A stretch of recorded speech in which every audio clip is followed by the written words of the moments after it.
बिस्मिल्लाहिर्रहमानिर्रहीम। अस्सलाम वालेकुम वरहमतुल्लाहि वबरकातुहू। Science grade 7 unit number 8 transfer of heat. Today we will study the third way of transfer of heat, that is radiation, which is on page number 99। इसमें हम पढ़ेंगे कि रेडिएशन क्या होती है। हमने जैसे स्टार्ट में पढ़ा था कि हीट को ट्रांसफ़र करने के लिए हमारे पास 3 मेथड्स होते हैं, that is conduction, convection and radiation. तो कंडक्शन में हमने क्या पढ़ा था, इसमें हमने सॉलिड की बात की थी कि हीट ट्रांसफ़र सॉलिड जो सब्सटेंसेस होते हैं उनमें कैसे ट्रांसफ़र होती है। तो वो किस प्रोसेस के जरिए होती है, through the process of conduction. इसी तरह कन्वेक्शन में हमने पढ़ा था कि मॉलिक्यूल्स के थ्रू हीट की ट्रांसफ़र कैसे होती है। तो वो कन्वेक्शन में क्या था, इन लिक्विड और गैसेस में हीट के ट्रांसफ़र को हमने पढ़ा था। अब एक्चुअली ये जो दोनों प्रोसेस हैं, कंडक्शन या कन्वेक्शन, ये दोनों प्रोसेस एक हद तक क्या है, कन्फाइंड हैं। वो इस वजह से कि अगर हम एक मॉलिक्यूल की बात करते हैं जो कि एक सॉलिड है, ठीक है, तो अगर सॉलिड है उसमें अगर एटम्स से मिलकर वो बना हुआ है, तो अब अगर हमने हीट ट्रांसफर करनी है तो एटम्स के अंदर ही सिर्फ हीट की ट्रांसफर होगी ना, इसके अलावा एयर में तो हीट की ट्रांसफर नहीं होगी, ठीक है, क्योंकि इसमें जो एटम्स या फ्री इलेक्ट्रॉन्स के जरिए सिर्फ हीट ट्रांसफर हो सकती है। तो हम ये जानते हैं कि air is a bad conductor of heat. तो ये प्रोसेस सिर्फ क्या होगा, सिर्फ कन्फाइंड होगा सॉलिड्स के हद तक। अगर हमने हीट को ट्रांसफर करना है तो सिर्फ क्या होगा, सॉलिड में ही हीट ट्रांसफर हो सकती है। अब आसपास के एरियाज में क्या होगा, या एयर में हीट ट्रांसफर नहीं हो सकती। तो ये सिर्फ क्या होगा, सॉलिड्स की हद तक ही कन्फाइंड होगा कि उसमें हीट ट्रांसफर होगी। इसी तरह अगर हम कन्वेक्शन की बात करते हैं तो इसमें भी क्या होता है कि हीट ट्रांसफर का सिर्फ एक सिंगल पाथवे होता है। लाइक जो स्मॉल जो लाइट पार्टिकल्स हैं या लाइट मॉलिक्यूल्स हैं एयर के, वो क्या हो जाएंगे, हीट को अब्जॉर्ब करेंगे, तो वो एयर के जो मॉलिक्यूल्स हैं लाइटर इन वेट हो जाएंगे, वो ऊपर की तरफ जाएंगे, और जो कोल्डर मॉलिक्यूल्स थे वो उनकी डेंसिटी हाई होती है, फिर वो क्या करेंगे, हीट को अब्जॉर्ब करेंगे, एनर्जी को, और वो लाइटर हो जाएंगे। तो इसका मतलब यह कि एक वन वे प्रोसेस है।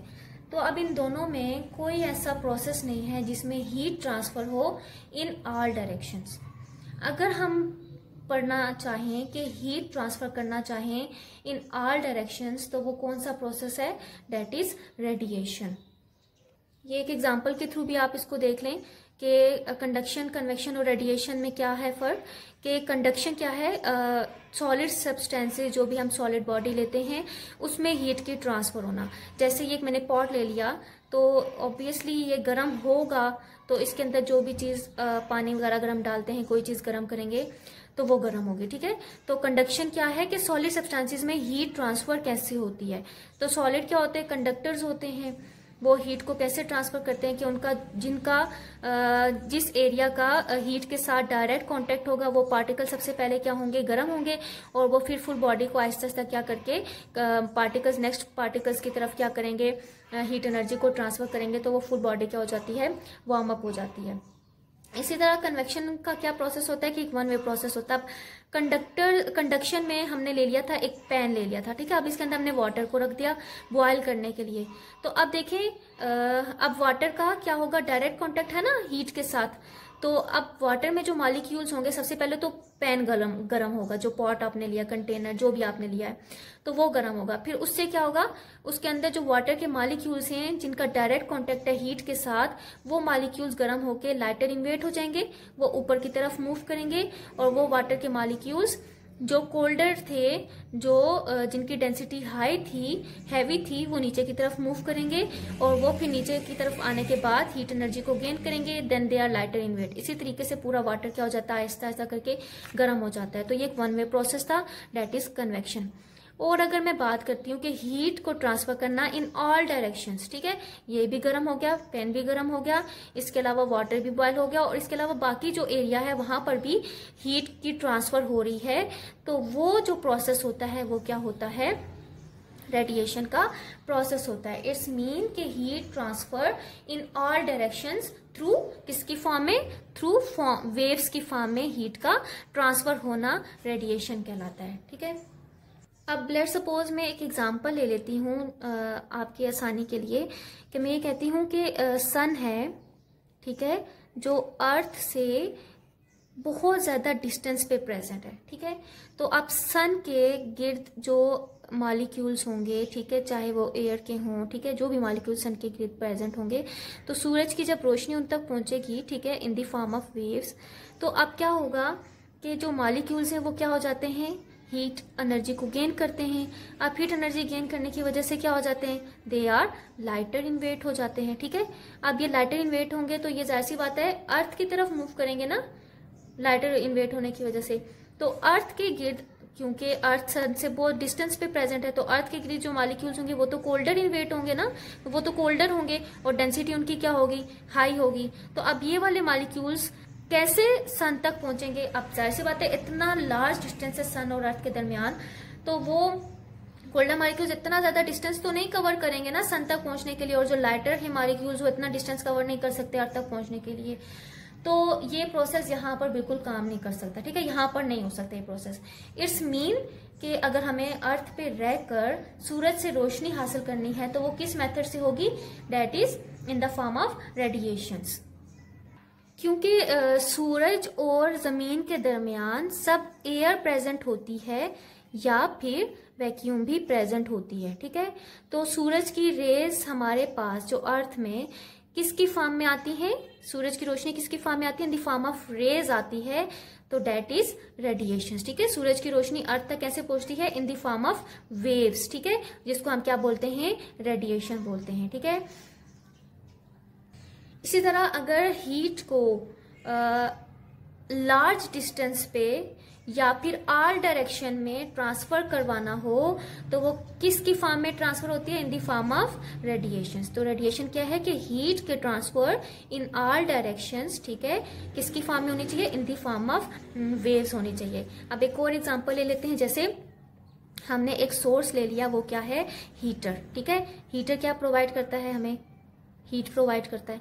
अब हीटर जिससे हीट निकल रही है तो उसके गिर्द जो मॉलिक्यूल्स हैं एयर के, तो वो क्या करेंगे, हीट एनर्जी को गेन करेंगे। गेन करने से क्या होगा, उनकी एनर्जी, उनका जो वेट है वो लाइट हो जाएगा। लाइट होने की वजह से वो ऊपर की तरफ, एयर के मॉलिक्यूल्स लाइटर इन वेट हो जाएंगे, ऊपर की तरफ मूव करते हैं। अब उनकी जगह कौन से मॉलिक्यूल्स ले लेते हैं, वो वाले मॉलिक्यूल्स उनकी जगह ले लेते हैं जिनका वेट क्या होता है, डेंसर इन वेट होते हैं, मतलब भारी होता है, डेंसिटी उनकी हैवी होती है, वो नीचे की तरफ आ जाएंगे। फिर वो मॉलिक्यूल्स लाइटर इन वेट हो जाएंगे, ऊपर की तरफ मूव करने लग जाएंगे। तो ये एक वन वे प्रोसेस चल रहा है, ठीक है। अब देखें ये एक वन वे प्रोसेस चल रहा है। अब हमने रूम का सिर्फ इतना पोर्शन ही तो यूज नहीं करना ना, इतना पोर्शन ही, हम चाहते हैं कि पूरा रूम गर्म हो।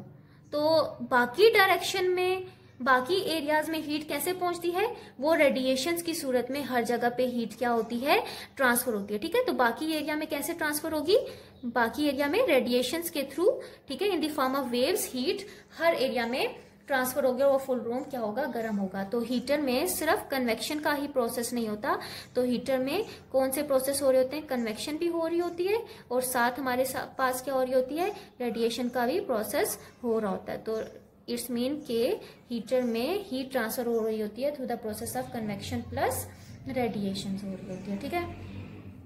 अब अगर हम चाहते हैं कि ये जो रेडिएशन है, ठीक है, रेडिएशन क्या होते हैं, heat transfer in the form of waves all direction में। अगर हम अब हीट को ट्रांसफर नहीं करवाना चाह रहे तो हम क्या करते हैं, जब हम हीट को ट्रांसफर नहीं करवाते तो हम उसके आगे कोई सोर्स रख देते हैं ना, कोई ऐसी चीज रख देते हैं जहां से हीट आगे की तरफ ट्रांसफर ना हो, मतलब उसके रास्ते में कोई ऐसी चीज रख देंगे जहां से हीट ट्रांसफर आगे ना हो।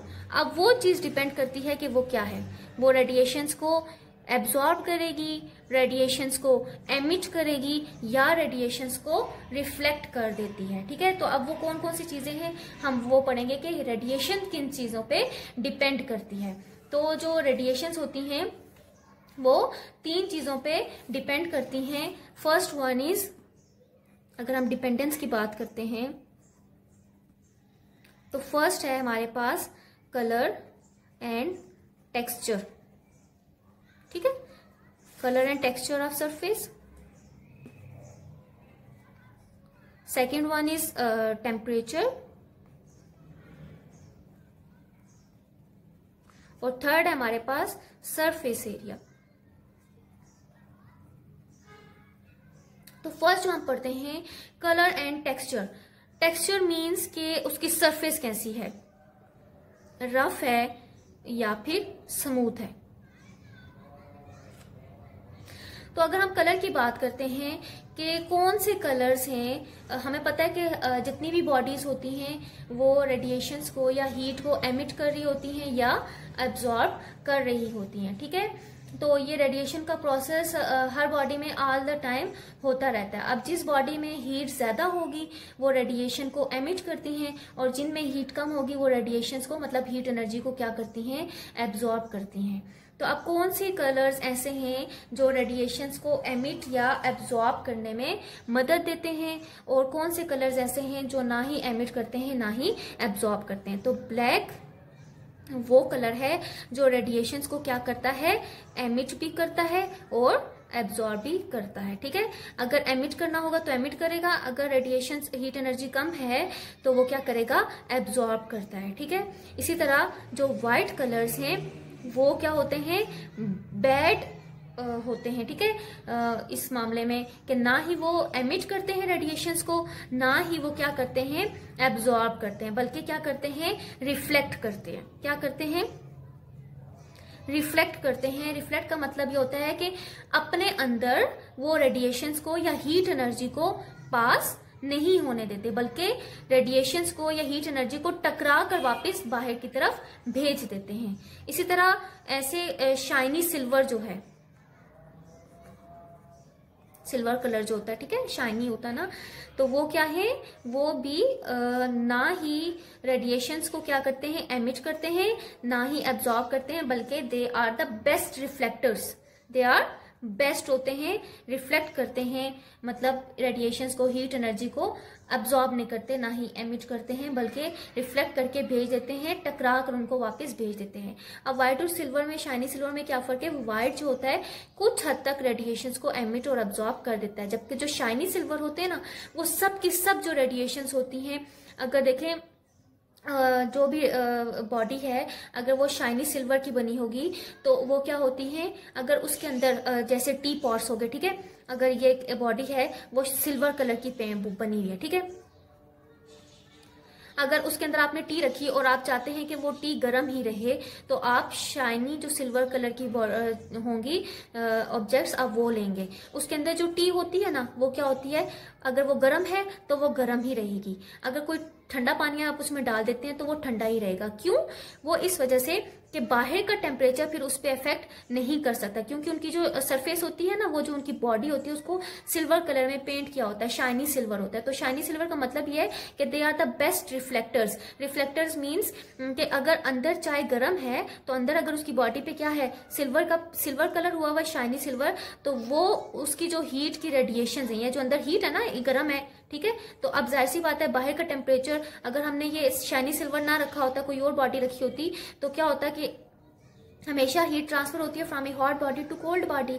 तो क्या होगा कि अगर ये टी है तो ये गर्म थी, तो बाहर का टेम्परेचर इसकी निस्बत समझ लें कि 25 डिग्री सेंटीग्रेड था, कम था, और टी का टेम्परेचर 30 डिग्री सेंटीग्रेड था। तो किसी हमने ऐसी बॉडी पे रखा जो शाइनी नहीं है, तो वो क्या होगा कि टी के जो है गर्म होने की वजह से वो क्या करेगी, रेडिएशंस को, हीट एनर्जी को बाहर की तरफ एमिट करेगी। क्या करेगी, एनवायरमेंट की तरफ एमिट करेगी।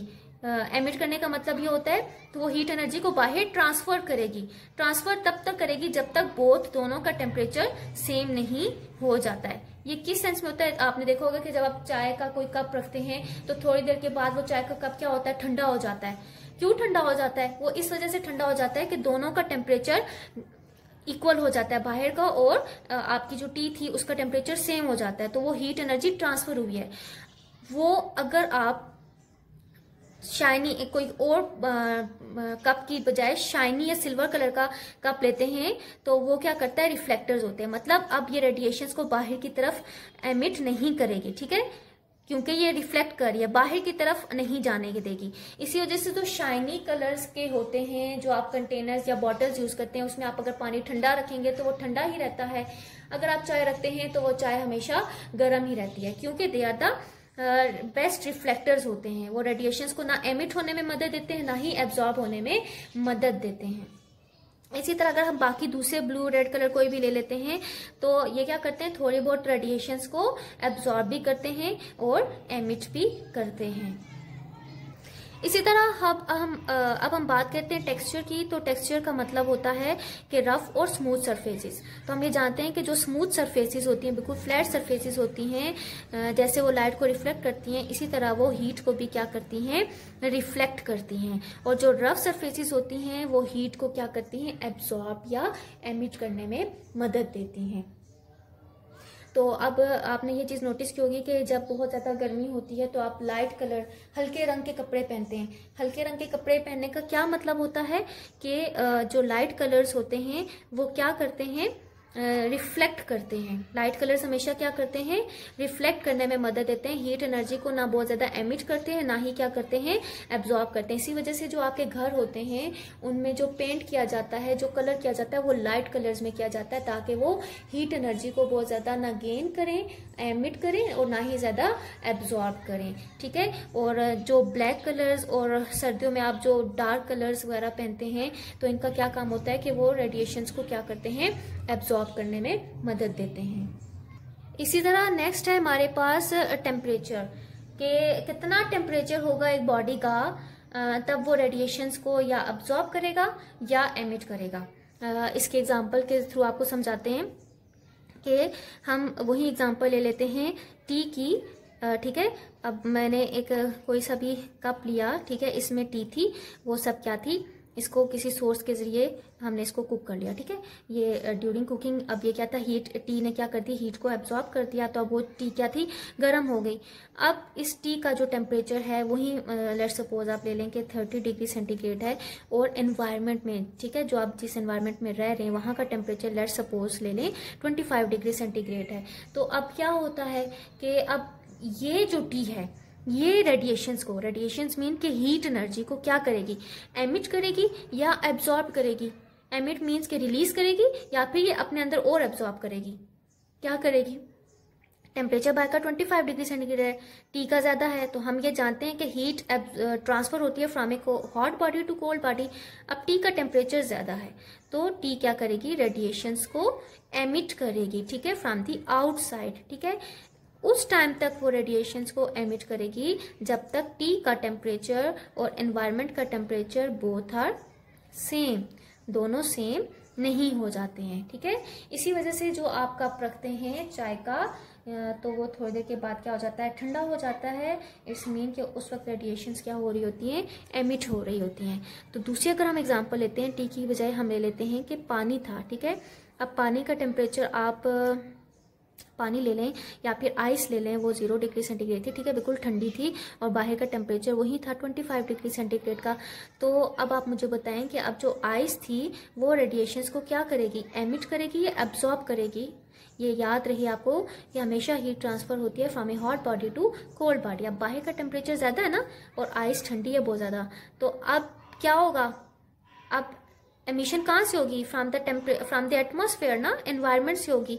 तो अब ये जो आइस थी ये क्या करेगी, हीट रेडिएशंस को एब्जॉर्ब करेगी। क्या करेगी, एब्जॉर्ब करेगी और ये आहिस्ता आहिस्ता पिघलने लग जाएगी, पानी में कन्वर्ट हो जाएगी। तो तब तक ये मतलब ये पानी में तो कन्वर्ट हो ही जाएगी और ये तब तक ये प्रोसेस होता रहेगा, ये रेडिएशंस को एब्जॉर्ब करेगी जब एनवायरनमेंट का टेम्परेचर और पानी का जो आइस थी वो पानी में कन्वर्ट होगी, दोनों का टेम्परेचर सेम नहीं हो जाता है। ठीक है। तो ये टेम्परेचर इस तरीके से डिपेंड करता है कि किस तरह वो एक बॉडी रेडिएशंस को कब एब्जॉर्ब करेगी या एमिट करेगी, उसका टेम्परेचर कितना होगा तब वो बॉडी रेडिएशंस को एमिट या एब्जॉर्ब करेगी। इसी तरह सरफेस एरिया मीन्स कि एक बॉडी का सरफेस एरिया, उसकी बॉडी का साइज कितना छोटा है या कितना बड़ा है सरफेस एरिया, तो वो डिपेंड करता है कि वो रेडिएशंस को एमिट करेगा या एब्जॉर्ब करेगा। ठीक है। तो जितना सरफेस एरिया बड़ा होगा तो उससे क्या होगा कि वो रेडिएशन को ज्यादा एमिट या एब्जॉर्ब करेगा, सरफेस एरिया कम होगा तो कम रेडिएशंस को एमिट या एब्जॉर्ब करेगा। नेक्स्ट टॉपिक है हमारे, तो अब हम इसमें देखेंगे कि ग्रीन हाउस इफेक्ट में रेडिएशन का क्या काम होता है।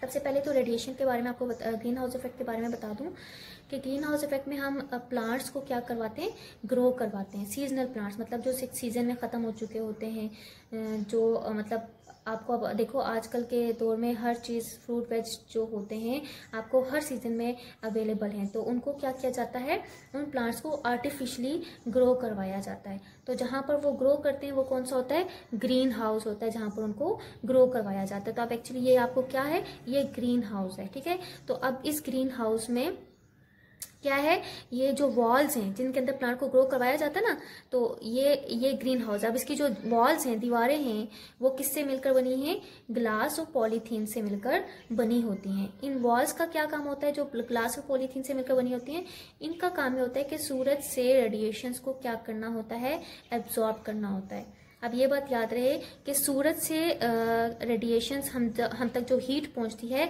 वो इन द फॉर्म ऑफ रेडिएशंस पहुंचती है, मतलब इन द फॉर्म ऑफ वेव्स की फॉर्म में पहुंचती है। तो अब ये जो रेडिएशंस पहुंचती है ना हमारे पास, तो वो दो तरह की होती हैं, उनको बोलते हैं अल्ट्रावायलेट रेडिएशंस और इंफ्रारेड, ठीक है। अब ये बात याद रहे कि सूरज से जो निकलने वाली रेज होती है ना, वो उनकी जो रेज होती हैं, आप ये समझ लें कि ये सन है, ठीक है। लेट्स सपोज यहीं पर हम बना लेते हैं कि ये सन है हमारे पास, ठीक है। इससे जो हीट एनर्जी मिल रही है, ठीक है, वो इन द फॉर्म ऑफ वेव्स पहुंच रही है अर्थ पे। तो अब हर जो वेव है उसकी वेव लेंथ एक नहीं है, ठीक है, एक सेम वेव लेंथ नहीं है। किसी की वेव लेंथ बहुत ज्यादा क्या होती है, लार्जर होती है, और किसी की वेवलेंथ बहुत ज्यादा क्या होती है, स्मॉलर होती है, ठीक है। तो जो स्मॉलर वेवलेंथ होती है ना जिनकी, उनको बोलते हैं अल्ट्रा वायलेट रेडिएशन, ठीक है, अल्ट्रा वायलेट रेडिएशन। और जिनकी वेवलेंथ ज्यादा बड़ी होती है उनको क्या बोलते हैं, इंफ्रारेड रेडिएशंस, इंफ्रारेड रेडिएशंस बोलते हैं। तो अब क्या होता है, इंफ्रारेड रेडिएशंस जो ये हमने बोला था कि ग्लास और पॉलीथीन, ये जो ग्लास और पॉलीथीन है ना, ये क्या होता है, इनका काम ये होता है कि ये सिर्फ स्मॉल वेवलेंथ की जो रेडिएशंस होती हैं इनको एब्जॉर्ब कर सकते हैं, ठीक है। तो अब क्या होगा कि ये सिर्फ अल्ट्रा वायलेट रेडिएशंस को क्या करेंगे, पास होने में अंदर मदद देंगे, ठीक है। ये सब अल्ट्रा वायलेट रेडिएशंस को अंदर पास होने देंगे। अब क्या होता है कि हम ये भी जानते हैं कि हर बॉडी रेडिएशंस को क्या करती है, या हीट को एमिट करती है या एब्जॉर्ब करती है। तो हमारी बॉडी, कोई भी बॉडीज हैं वो क्या करती है, रेडिएशंस को एमिट करती रहती हैं। तो अब ये जो प्लांट्स हैं, ठीक है, अब क्या है, ये भी रेडिएशंस को क्या करते हैं, एमिट करते हैं। अब ये कौन सी टाइप की रेडिएशंस को एमिट करते हैं, ये जिस टाइप की रेडिएशंस को एमिट करते हैं ना, उनकी वेवलेंथ क्या होती है, लार्जर होती है। लाइक ये इंफ्रारेड रेडिएशंस को एमिट करते हैं, ठीक है। अब आप मुझे बताएं कि ये जो प्लांट्स हैं ये इंफ्रारेड रेडिएशंस को एमिट करते हैं, तो क्या ये इंफ्रारेड रेडिएशंस यहाँ पॉलीथीन या ग्लास से बाहर की तरफ पास हो सकती हैं? नहीं हो सकती। क्यों? क्योंकि ग्लास और पॉलीथीन जो इनकी वॉल्स बनी हुई हैं ग्रीन हाउस की, उनका सिर्फ ये काम है कि वो सिर्फ अल्ट्रावायलेट रेडिएशंस को ही पास होने में मदद दे सकती हैं। अब इंफ्रारेड रेडिएशंस को ये पास नहीं होने देंगी, तो वो इंफ्रारेड रेडिएशंस वापस बैक साइड पे, वापस पीछे की तरफ रिफ्लेक्ट होकर आ जाती हैं। जब वो वापस रिफ्लेक्ट होकर आती हैं तो इस एरिया का क्या हो जाता है, टेम्परेचर बहुत ज्यादा इंक्रीज हो जाता है, ठीक है। ऑलरेडी सूरज के अल्ट्रावायलेट रेडिएशंस भी हैं और इन्होंने अपनी रेडिएशंस को भी एमिट किया, वो बाहर की तरफ जा नहीं सकती, दैट इज इंफ्रारेड रेडिएशंस। वो वापस रिफ्लेक्ट होकर पीछे की तरफ आ जाती हैं और इसकी वजह से इस ग्रीन हाउस का टेम्परेचर बहुत ज्यादा हाई हो जाता है। अब ये टेम्परेचर हाई क्यों जरूरी है? ये टेम्परेचर हाई इस वजह से जरूरी है कि ये प्लांट्स की ग्रोथ के लिए बहुत ज्यादा यूजफुल होता है। जितना टेम्परेचर ज्यादा होता है उतना ही प्लांट जल्दी से क्या होते हैं, ग्रो करते हैं। तो ये ग्रीन हाउस इफेक्ट में रेडिएशन का काम है कि इसमें प्लांट्स को ग्रो करवाया जाता है। अब आम रूटीन में भी अगर हम देखते हैं तो हमें ये मिसालें मिलती हैं, क्योंकि हमारी जो ग्लोबल वार्मिंग है ना, वो भी इसी वजह से होती है। अब ग्लोबल वार्मिंग की रीजन क्या है, किस वजह से ग्लोबल वार्मिंग होती है? तो हमारी एनवायरनमेंट में बहुत ज्यादा एक गैस है जिसको बोलते हैं कार्बन डाइऑक्साइड गैस, वो एनवायरनमेंट में रिलीज हो रही है। ये बहुत ज्यादा इनका यूज हो रहा है। जैसे हम एयर कंडीशनर वगैरह यूज करें, एरोसोल स्प्रे वगैरह यूज करें, तो वहां से कार्बन डाइऑक्साइड गैस बहुत लार्ज अमाउंट में रिलीज हो रही है, जो हमारी एनवायरनमेंट में बहुत ज्यादा अमाउंट में कार्बन डाइऑक्साइड हो जाती है। और यही कार्बन डाइऑक्साइड और वो जो एनवायरनमेंट में वाटर वेपर्स होते हैं, ये ग्लोबल वार्मिंग की रीजन बनते हैं। ग्लोबल वार्मिंग का मतलब क्या होता है कि हमारी अर्थ का टेम्परेचर बहुत ज्यादा राइज कर जाना, ठीक है, बढ़ जाना। तो अब ये कैसे होता है कि कैसे कि ये जो हमारी कि ये जो है ना कार्बन डाइऑक्साइड और वाटर वेपर्स, ये ग्रीन हाउस इफेक्ट प्रोड्यूस कर रहे हैं। लाइक कार्बन डाइऑक्साइड और वाटर वेपर्स ये ग्लास और पॉलीथीन की तरह का क्या कर रहे होते हैं, काम कर रहे होते हैं। ग्लास और पॉलीथीन की तरह का काम कर रहे होते हैं। अब इनका काम किस तरह कर रहे होते हैं कि ये अर्थ से सूरज से क्या करते हैं, बहुत ज्यादा एनवायरनमेंट में ये कार्बन डाइऑक्साइड और अगर वाटर वेपर्स प्रेजेंट हैं तो ये क्या करेंगे, जिस तरह ग्लास और पॉलीथीन का काम था कि वो सिर्फ अल्ट्रा वायलेट रेडिएशंस को अर्थ में पास होने देते हैं, ठीक है, अर्थ की तरफ, ठीक है, सिर्फ अल्ट्रा वायलेट रेडिएशंस को एब्जॉर्ब करते हैं। अल्ट्रा वायलेट रेडिएशंस एब्जॉर्ब करते हैं तो हमारी अर्थ में भी जो बॉडीज होती हैं वो भी तो रेडिएशंस को एमिट करती है ना। तो अर्थ में जो बॉडीज रेडिएशंस को एमिट करती हैं वो कौन सी रेडिएशंस होती हैं या वो कौन सी रेज होती हैं, इंफ्रारेड रेज को एमिट करती हैं। अब ये इंफ्रारेड रेज जो हैं, कार्बन डाइऑक्साइड और वाटर वेपर्स तो ग्लास और पॉलीथीन की तरह का काम कर रहे थे, वो सब अल्ट्रा वायलेट रेडिएशंस को एब्जॉर्ब करते हैं। इंफ्रारेड रेडिएशंस को तो ये एब्जॉर्ब कर ही नहीं सकते, ये वापस उनको क्या करते हैं, अर्थ की तरफ भेजते हैं, उनको वापस रिफ्लेक्ट करते हैं। रिफ्लेक्ट मीन्स वापस अर्थ की तरफ भेज देते हैं। जब वापस अर्थ की तरफ भेजेंगे तो अर्थ का टेम्परेचर क्या हो जाता है, बहुत ज्यादा बढ़ जाता है, टेम्परेचर राइज कर जाता है, जो ग्लोबल वार्मिंग की रीजन बनता है। ग्लोबल वार्मिंग किसको बोलते हैं कि अर्थ का टेम्परेचर राइज कर जाना बहुत ज्यादा। तो ये किस वजह से होता है, ये कार्बन डाइऑक्साइड और वाटर वेपर्स की वजह से हमारी अर्थ का टेम्परेचर राइज हो जाता है, जो कि ग्लोबल वार्मिंग की रीजन बनता है। नेक्स्ट हम पढ़ते हैं applications of radiations in everyday life. तो हमारी पहली एप्लीकेशन क्या है कि रेडिएशंस का कहाँ कहाँ पर यूज होता है, कि जो माइक्रोवेव ओवन है, ठीक है, वहां पर आप जो भी चीज को कुक करते हैं, फूड जो प्रिपेयर की जाती है, कुक होती है वहां पर माइक्रोवेव ओवन में, तो वो भी रेडिएशंस के थ्रू ही क्या होती है, कुक करती है, क्योंकि ऑल साइड्स पे रेडिएशन हीट एनर्जी ट्रांसफर हो रही होती है और वो फूड क्या हो जाता है, कुक हो जाता है। नेक्स्ट क्या है कि जब हम when we sit beside a fire the heat of the fire reach us by radiation, तो वो हीट हम अगर आग के आगे किसी बैठते हैं तो क्या होता है, हम तक वो जो हीट पहुंचती है वो किसके थ्रू पहुंचती है, थ्रू रेडिएशंस के पहुंचती है। इसी तरह जो रेफ्रिजरेटर्स होते हैं उनके पीछे क्या होता है, कूलिंग फिन्स प्रेजेंट होते हैं। वो कूलिंग फिन्स क्या करते हैं कि उसकी हीट को बाहर की तरफ रिलीज करते हैं, ठीक है, क्योंकि जितने भी रेफ्रिजरेटर्स हैं वो काम कर रहे होते हैं, वर्किंग प्रोसेस पे होते हैं, तो उस दौरान उनमें उनकी हीट को कूलिंग फिन्स क्या करते हैं, बाहर की तरफ सराउंडिंग में ट्रांसफर कर देते हैं। तो ये किससे मिलकर बने होते हैं, it is made of rough and painted black colour के होते हैं।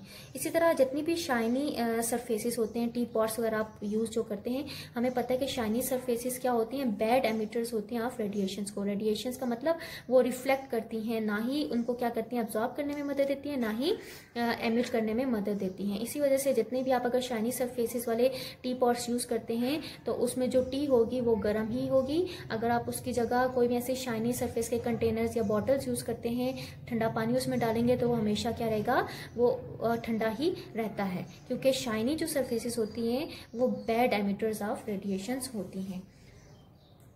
तो नेक्स्ट हम पढ़ते हैं कि हमें अगर कोई भी लिक्विड है, अगर टी है या पानी हो गया, उनको हमें ठंडा ही रखना है, या टी है उसको गर्म ही रखना है, तो हम कौन सी ऐसा फ्लास्क लेते हैं, तो उसको बोलते हैं वैक्यूम फ्लास्क। वैक्यूम फ्लास्क क्या होता है, ये कंटेनर है, इसके एक स्पेशल किस्म का फंक्शन है जिसका काम क्या होता है कि उस फ्लास्क के अंदर जो भी लिक्विड प्रेजेंट है उसका टेम्परेचर जितना उसका था उसको मेंटेन रखना।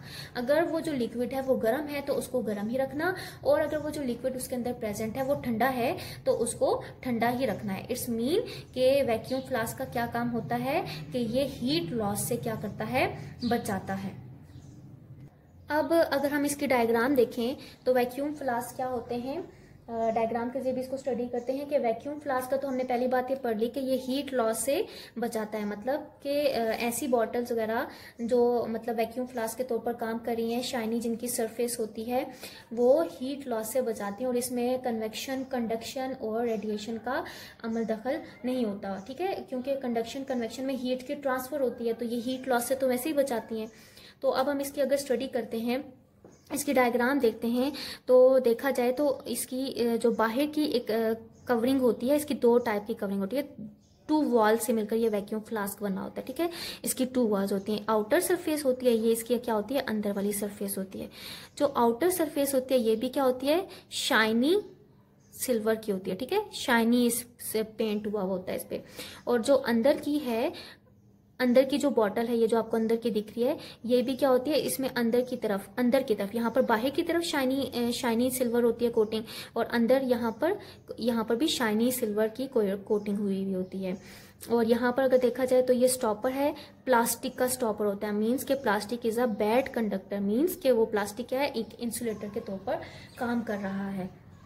तो अब हम देखते हैं कि इसमें क्या क्या काम हो रहा है। तो देखें, यहाँ पर सबसे पहले हमें पता चला कि जो वैक्यूम फ्लास्क है, इसकी जो वॉल है किससे बनी है, डबल वॉल से मिलकर बनी है।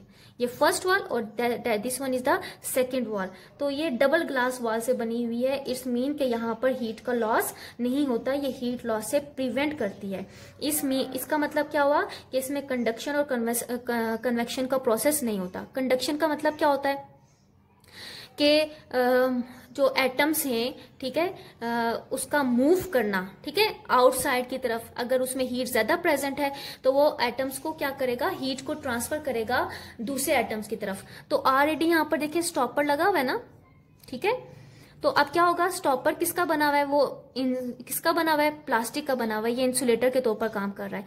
तो अब देखिए यहाँ पर, अगर यहाँ पर आप कोई टी या कोई गर्म लिक्विड रख देते हैं तो यहाँ से जो सॉलिड है, कंडक्शन का मतलब क्या होता है, सॉलिड से एटम्स जो सॉलिड के एटम्स थे वहां से ट्रांसफर होना हीट का बाहर की तरफ, ठीक है, मतलब दूसरे पार्टिकल या दूसरे एटम की तरफ, दूसरी बॉडी की तरफ हीट का ट्रांसफर होना, क्योंकि इन्होंने तो एनर्जी को गेन किया हुआ है। अब ये ट्रांसफर करेंगे ना बाहर बॉडी की तरफ। तो जितनी भी आपकी बॉटल्स होती है, कभी आपने ऐसी बॉटल है आपके पास जो शाइनी सिल्वर सी होती है, तो आप उसके अंदर अगर कोई भी गर्म चीज डाल देते हैं तो क्या वो आपको बाहर से भी गर्म लगती है, नहीं लगती। तो वो क्यों होती है, क्योंकि उसकी डबल वॉल्स होती हैं, दो वॉल से मिलकर बनी होती है, और दरमियान में जो उनकी वॉल्स होती है ना, वहां पर क्या होती है, स्पेस होती है, दैट इज वैक्यूम। वहां पर कोई भी एयर प्रेजेंट नहीं होती, सिर्फ वैक्यूम प्रेजेंट होती है। इसी वजह से आप उस बॉटल को आसानी से उठा सकते हो, वो आपको गर्म नहीं लगती है।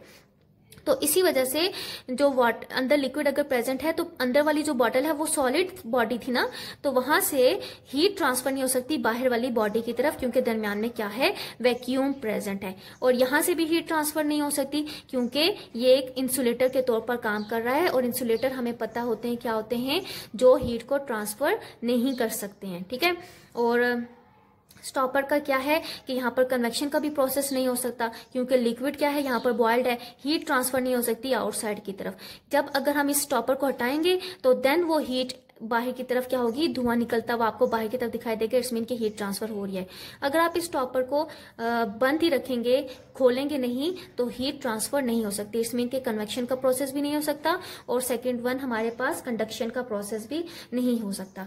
अब लास्ट क्या है हमारे पास कि रेडिएशन भी इसमें नहीं हो सकती। रेडिएशन मतलब हीट का ट्रांसफर होना इन द फॉर्म ऑफ वेव्स। तो कैसे नहीं हो सकती कि जो इसकी बाहर वाली बॉडी है ना, वो भी किससे बनी हुई है, शाइनी सिल्वर से बनी हुई है। शाइनी सिल्वर का मतलब है कि बाहर का टेम्परेचर अगर बहुत ज्यादा गर्म है तो अंदर अगर आपने ठंडी कोई चीज रखी हुई है, पानी रखा हुआ है, तो वो बाहर का टेम्परेचर अंदर वाले लिक्विड को गर्म नहीं कर सकता। क्यों? क्योंकि शाइनी सिल्वर के वो बॉडीज क्या कर रही होती हैं, हीट को रिफ्लेक्ट कर रही होती है। ना ही वो हीट को एब्जॉर्ब करने में मदद देती है, ना ही एमिट करने में मदद देती है। जितनी भी हीट है उसको बाहर की तरफ रिफ्लेक्ट करती है, ठीक है। इसी तरह से बाहर का टेम्परेचर अंदर वाले लिक्विड पे इफेक्ट नहीं करता। और इसी तरह अगर अंदर की बात करें कि अंदर जो इसकी बॉडी है, एक सेकंड वॉल भी है ना। अब ये सेकंड वॉल की जो अंदर वाला एरिया है वो भी शाइनी सिल्वर का, शाइनी मतलब मेटल से किसी भी शाइनी होता है। तो अब शाइनी अंदर का होने का मतलब क्या है कि अंदर की जो हीट है वो उसको रिफ्लेक्ट करता है, मतलब उसको बाहर की तरफ नहीं जाने देता, उसको वापस टकरा के अंदर की तरफ ही रखता है। जब अंदर का टेम्परेचर अंदर ही रहेगा, वो वापस बाहर की तरफ नहीं जा सकता, और बाहर का टेम्परेचर अंदर की तरफ नहीं अमल दखल कर सकता। तो इसी वजह से जो वैक्यूम फ्लास्क हैं, ऐसी बॉटल्स जो होती हैं जिनकी दो बॉडीज होती हैं, तो वहां पर जो भी लिक्विड आप डालेंगे उस बॉटल्स में, तो वो वहां का टेम्परेचर हमेशा क्या होता है, मेंटेन ही रहता है। मेंटेन होने का मतलब कि अगर कोई फ्लूइड आप उसके अंदर डाल रहे हैं, वो कोल्ड है तो कोल्ड ही रहेगा, अगर वो फ्लूइड हॉट है तो वो हॉट ही रहेगा। तो वैक्यूम फ्लास्क इस तरीके से हीट लॉस को खत्म करने में या हीट का ज़या होने से रोकता है। I hope you have understood all the concepts well. Stay home, stay safe. Allah Hafiz.